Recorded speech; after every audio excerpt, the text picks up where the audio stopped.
Evans tells the story of a woman named Cindy, who is a volunteer nurse in Uganda, in his paper that was posted on Elsevier.com.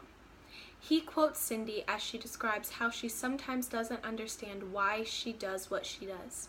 And I quote, "Sometimes I wonder, what am I doing? Am I crazy?" End quote. But no matter how many times she doubts herself, something always happens that makes her again believe in her cause. For example, there was a case where a woman came into the nurse's clinic and sat for hours with her baby in her hands.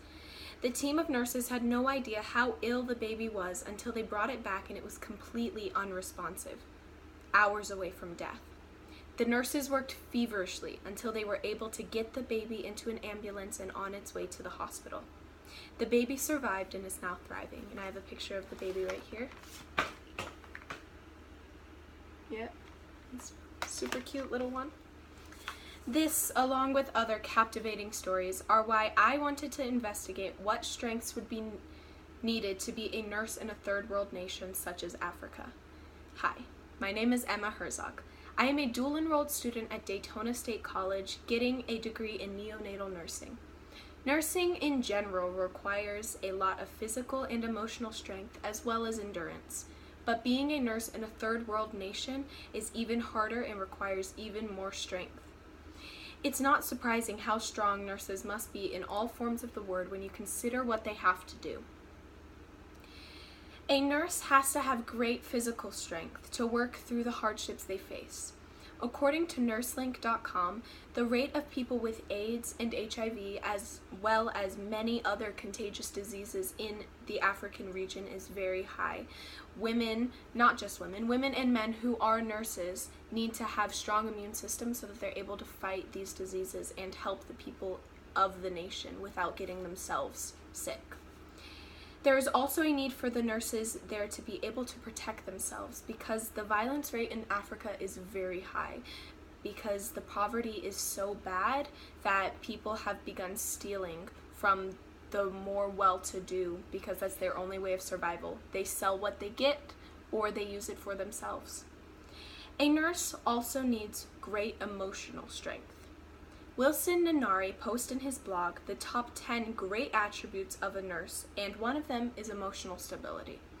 According to this, and I quote, "Nursing is a stressful job where traumatic situations are common. The ability to accept suffering and death without letting it get personal is crucial." And Nanari was only discussing regular nurses, those who deal with patients that are more generally well-raised, those who live in places like the United States where they have ways to care for their children, ways to give them at least 2 meals a day. Just think about what it must be like for a nurse in a place where patients are lucky if they get 1 meal a day, where babies come in covered in feces and bugs and diseases, their stomachs non-existent because they are so starving and so in need of care. Finally, nurses need to have great endurance. According to a number of authors on World Health International, nurses in South Africa are put under intense stress. They can go for hours on their feet with little to no breaks because of the lack of assistance and the need for medical care in Africa. They also have to carry people who are too ill to walk or carry supplies in and out of hospitals, bungalows where people live, or even their nurses' clinics. Shifts are not set 12 hours. Often a nurse will go 24 to 26 hours without a break or before someone comes to replace them because the need for medical attention is so much greater than the amount of people we have in Africa able to help the people. So the nurses and the doctors in Africa have to sacrifice their strength, have to sacrifice their time to help these people even when they're exhausted and need rest. In conclusion, nursing is a compelling career, but it requires great physical strength, it also requires emotional strength, and it requires great endurance. That is all I have prepared for you today. I hope I have helped in further informing you on what it is like to be a nurse in a foreign nation. My name is Emma Herzog. I hope you have enjoyed my speech.